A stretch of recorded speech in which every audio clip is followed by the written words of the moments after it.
नमस्कार, आपण पाहत आहात बहुजन शक्ती न्यूज. बाप फाउंडेशन संस्थेच्या वतीने चिंतन बैठक संपन्न. या चिंतन बैठकीत उपस्थित मान्यवरांना संविधानप्रत सन्मान चिन्ह व प्रमाणपत्र देण्यात आले.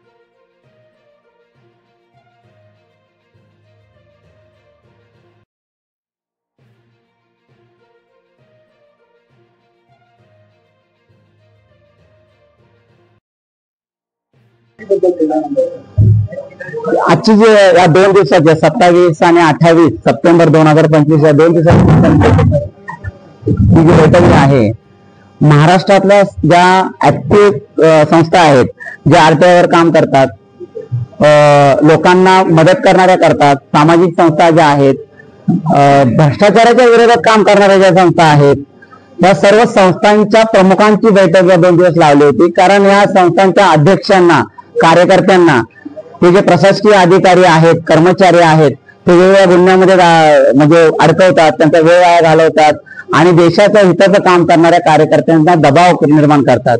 म्हणजे यांना पगार दिला जातो आमच्याकडून, आम्ही मालक आहोत आणि ते नोकर असून ते स्वतःला मालक समजतात.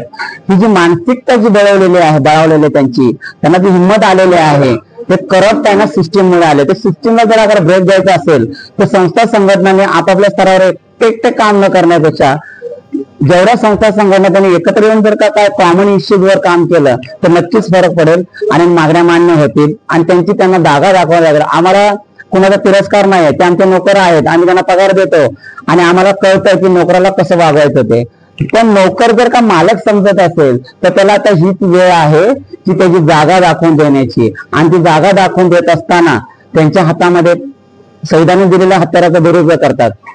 या देशामध्ये क्रिमिनल IAS IPS आणि बायस जज यांच्यामुळे संविधानावर धोका निर्माण झालेला आहे. तो कसा? कारण त्यांनी न्याय प्रणाली जी आहे ती डेव्हलप केली नाही. न्याय प्रणाली जर डेव्हलप केली असती तर लोकांना न्याय मिळाला असता, व्यक्ती वाढले नसते आणि संविधानाबद्दल जी अनास्था आहे किंवा बाबा आम्हाला कायद्याने काय मिळतच नाही, ही जी भावना आहे ती दृढ झाली नसते.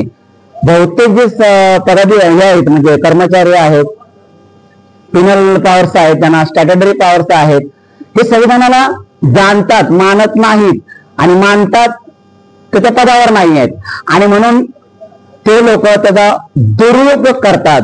जर मान सन्मान असेल तर कायद्याचा रिस्पेक्ट करतात, तर हे रिस्पेक्ट करायला भाग पाडणं आता आपल्याला गरजेचं आहे. आणि झोपलेल्या मालकांना जागा करण्यासाठी ही चिंतन बैठकीची गरज होती आणि ती सफल झाली.